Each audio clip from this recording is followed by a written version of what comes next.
Welcome back to seven figures club और आज मैं आपसे बात करूंगा एक नए कैंडलस्टिक पैटर्न के बारे में जिसका नाम है बुलिश हरामी। गाली नहीं देने की, ठीक है? ये गाली नहीं है। इसका नाम ही है, इस पैटर्न को हम हरामी कहते हैं। It's not the word from Indian abusive vocabulary, it's from Japanese vocabulary, ठीक है? तो हम वहां से लेंगे। कैंडल स्टिक्स मैंने आपको बताया जापान का पार्ट है और ये वहीं से आया है। तो देखो, ये कैंडल होती कैसे है, ये पैटर्न बनता कैसे है। देखो, जो बियरिश कैंडल होती है वो 4 टाइम्स बिगर होती है बुलिश कैंडल से, ठीक है? बुलिश कैंडल बाद में बनती है, बियरिश कैंडल पहले बनती है। और जो इसमें होता है गैप, जो कैंडल जो होती है वो हायर ओपन होती है बुलिश कैंडल, और बियरिश कैंडल के ओपन से नीचे क्लोज हो जाती है। देखो, बियरिश कैंडल का ओपन है ये, यहाँ देखो आप, ये ओपन है, ये कहाँ गया भाई, ये इसका ओपन है, ये इसका क्लोज है, ये इसका ओपन है, ये इसका क्लोज है, ठीक है? तो ये होती है बुलिश हरामी। अब हम बुलिश हरामी कैंडल कैसे काम करती है ये भी मैं आपको अब समझाता हूँ। देखो, यहाँ पे पहले सेलिंग का प्रेशर काफ़ी हाई था, इवन इस कैंडल पे भी काफ़ी ज़्यादा हाई था। बट अब की क्या हुआ, अब की जो प्रेशर मतलब कम होना था ना, सेलिंग का प्रेशर जैसे लास्ट कैंडल स्टिक पैटर्न्स में काफ़ी एब्रप्टली यहाँ पे कम हो जा रहा था, यहाँ पे पूरा कम नहीं हुआ, यहाँ पे पूरा कम नहीं हुआ। यहाँ पे सेलिंग प्रेशर जो था वो थोड़ा कम हुआ, यानी कि अराउंड 80% जा चुका था। पहले 100% हो जाता था, अब 80% ही गया। जो मोस्टली इनका प्रेशर था वो इन्होंने यहाँ पे डिसॉल्व कर दिया था, यहाँ पे इनका मोस्टली प्रेशर खत्म हो चुका था सेलिंग का। तो अब हुआ क्या, अब बुल्स ने थोड़ी अपनी पावर लगाई, थोड़ी-सी, ज़्यादा नहीं लगा पाए, थोड़ी लगाई और इसको किसी तरीके से गैप अप ओपन करा दिया। गैप अप ओपन हुआ, तो मतलब मार्केट ऊपर गया। इतने ही सेकंड में बुल्स ने अपनी पूरी पावर लगाई और इसको गैप अप ओपन कराया, और गैप अप ओपन कराने के बाद ये यहाँ से मूव करा और यहाँ पे क्लोज़ हो गया। पर इसमें स्टिल इतनी पावर नहीं थी इस कैंडल में, क्योंकि ये ऊपर से सेलिंग प्रेशर अभी भी था, वो पूरा एग्ज़ॉस्ट नहीं हुआ था कि वो इसको इस कैंडल के जो हाई है उससे ऊपर क्लोज़ करवा सके। तो उन्होंने अपना पूरा ट्राई करा और इसको यहाँ पे क्लोज़ करवा दिया, स्टिल ये बुलिश कैंडल बन गई। इससे पता चला बुल प्रेशर जो था वो रिकवर हो रहा है, और जो सेलिंग प्रेशर था वो डिसॉल्व हो रहा है, यानी कि एग्ज़ॉस्ट हो रहा है, कहने का मतलब ये है। तो सिंपल सा ये फिनोमेना यहाँ पे चल रहा था। ये नीचे आया और फिर एक छोटी-सी 25% छोटी, जो 25% just the size of 25% of actual bearish candle के जो बियरिश कैंडल है उसके जितनी एक बुलिश कैंडल बनी। अगर ये 100 की है, इसका लेंथ 100 सेंटीमीटर है, तो इसकी जो लेंथ होगी, हम एग्ज़ाम्पल ले रहे हैं, वो 25 सेंटीमीटर ही होगी, ठीक है? तो हमने देख लिया कि भाई यहाँ पे बड़ी-सी एक बियरिश कैंडल बनी है, उसके 25% जितनी, एक छोटी-सी बुलिश कैंडल बनी है। तो हम समझ गया, वो भी गैप अप ओपन हुई है, मीन्स यहाँ पे बुल प्रेशर लगा रहा है, बुल का प्रेशर हाई है। ये बात हमें समझ आ गई। अब हम बात करेंगे कि भाई इसको हम पहचानेंगे कैसे? इसको पहचानने का सिंपल सा एक तरीका है। पहली बात, बियर कैंडल जो बनेगी, पहली बियर बनेगी, बियर फर्स्ट होगी और बड़ी होगी, बिग, ठीक है? सेकंड क्या है?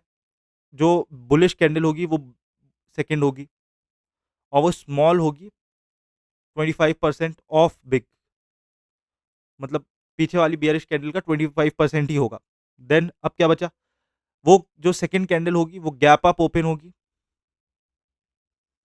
और छोटे में ही खत्म हो जाएगी। पहली बात, गैप अप ओपन होनी है और क्लोज़ जो जहाँ पे इसका बियर का ओपन है, ओपन ऑफ 1 के नीचे वो क्लोज़ हो जाएगी। ये 3 इसके मेजर इंडिकेशंस हैं कि ये ट्रेंड चल रहा है। तो यहाँ ऊपर से अभी भी सेलिंग होती आ रही थी, बट यहाँ सेलिंग प्रेशर जो था वो पूरा खत्म नहीं हुआ था। पूरा खत्म नहीं हुआ था।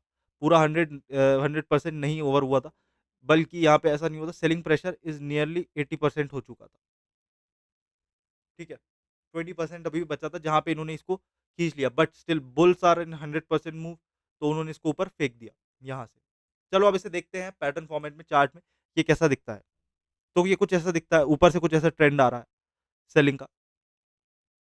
प्राइस काफ़ी नीचे आ चुकी है, लो बन चुका है यहाँ पे, लोग यहाँ पे सेल करते हुए आ रहे हैं। अगर पीछे कोई ट्रेंड चल रहा था, तो वो सेल करते हुए आ रहे हैं, और ये ऐसा ट्रेंड है कि पहले उठता है, फिर गिरता है, फिर उठता है, फिर गिरता है, फिर उठता है, फिर गिरता है, फिर उठता है, फिर गिरता है, फिर उठता है, ऐसे करके आ रहा है। अब देखो, यहाँ पे पहले उठा, फिर ये गिरा अच्छे से, फिर ये यहाँ पे उठ गया, फिर ये गिरा, फिर ये उठा, फिर ये गिरा, फिर ये उठा, फिर ये और अच्छे से नीचे गिरा, फिर अब उठ ही गया, मतलब इसने ट्रेंड बदल ही दिया। तो यहाँ पे हमें क्या समझ आ रहा है?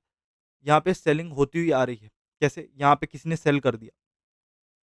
यहाँ पे सेल कर दिया, तो ये नीचे गिर गया। फिर यहाँ पे लोगों का चलो थोड़ा शायद उठ जाए, तो फिर से बाय कर लिया। फिर यहाँ पे सेल कर दिया, फिर यहाँ पे बाय कर दिया। तो ऐसे करके यहाँ पे इमोशनल चल रहा है। यहाँ पे अच्छे से दबा के सेलिंग हो रही है बट ज़्यादा स्ट्रॉन्ग नहीं है।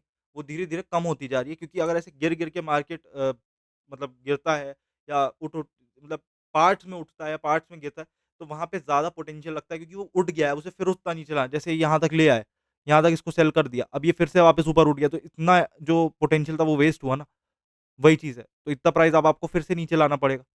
अब वो फिर इतना ऊपर उठ गया, यहाँ पे इसका क्लोज़ हुआ। चलो क्लोज़ तो चलो यहाँ पे हुआ, यहाँ पे क्लोज़ हुआ। अब यहाँ से इसके क्लोज़ हुआ है यहाँ पे, अब आपको इससे नीचे से यहाँ ल लेके आना है, तो इतना तो आपका पोटेंशियल वेस्ट हुआ ना। आप इसको डायरेक्टली यहाँ से यहाँ भी ला सकते थे, पर आपको यहाँ से लाना पड़ रहा है। समझ आ रही है? तो पोटेंशियल वेस्ट बहुत होता है और वेस्टेज ऑफ पोटेंशियल की वज़ह से प्रॉपर ट्रेंड नहीं आ पाता और यही यहाँ पे हुआ कि एक सही से प्रॉपर ट्रेंड नहीं आ पाया। यहाँ पे हायर हाइज़ और लोअर लोज़ बनते चले गए, बट वो जो ट्रेंड एक्चुअल में आना चाहिए था, वो नहीं आया। तो यहाँ पे बुलिश हरामी जो कैंडल है वो हमें ये दिखा देती है कि जो पीछे वाली कैंडल है वो ऑब्वियसली बड़ी रहती है और आगे वाली छोटी रहती है। जब आप बुलिश हरामी कन्फर्म कर लो, हरामी आप कन्फर्म कर लो, उसके बाद आप आगे जाते हो यहाँ पे एंट्री और एग्ज़िट पॉइंट्स की तरफ। एंट्री और एग्ज़िट पॉइंट्स आपको कैसे पता चलते हैं? एंट्री एग्ज़िट आपको ऐसे पता चलता है कि आपको जो फर्स्ट कैंडल का लो है, उस पे आपको स्टॉप लॉस लगाना है जैसे दे रखा है इसमें और जो फर्स्ट और सेकंड कैंडल का जो हाई है, वहाँ पे आपको एंट्री करनी है। वहाँ पे आप एंट्री करोगे और फर्स्ट कैंडल के लो पे आप स्टॉप लॉस लगाओगे। और यहाँ पे जब ऐसा कर दिया उसके बाद हमने आगे जाके देखा कि भाई यहाँ पे तो ट्रेंड शुरू हो गया क्योंकि लोगों को पता चल गया तो बुलिश हरामी है। अब यहाँ से तो भागेगा और जब आपको पता चल गया फिर आपने यहाँ पे आपने बाय करा, यहाँ पे किसी और ने करा, यहाँ पे किसी और ने करा और ये मार्केट ऐसे मूवमेंट में चलता चला गया, डिमांड बढ़ती चली गई। तो सिंपल सा ये फिनोमेना है आपका बुलिश हरामी कैंडल का। इसका बियरिश वर्ज़न भी आता है, वो भी हम आगे सीखेंगे, तो अब आप समझ चुके हो ये कैसे बनती है। बियरिश की जो पहली होती है, वो बियरिश होती है और बड़ी होती है। बुलिश सेकंड होती है, स्मॉल होती है और 25% ही होती है। बियरिश जो पहली कैंडल थी, उसकी बॉडी के मास के कंपैरिज़न में। Second thing third thing is जो सेकंड कैंडल होती है वो गैप अप ओपन होती है और छोटी-सी ओपन होती है और उसका जो क्लोज़ होता है, बी बुलिश का जो क्लोज़ होता है वो ऊपर होता है ना, तो बुलिश का जो क्लोज़ होता है वो बियरिश के ओपन से नीचे होता है। नीचे होगा या बराबर होगा पर उससे ऊपर नहीं होगा, नहीं तो ये पैटर्न बदल जाएगा। तो यही है बुलिश हरामी कैंडल और मिलता हूँ मैं आपसे अगले वीडियो में, तब तक के लिए bye bye and take care.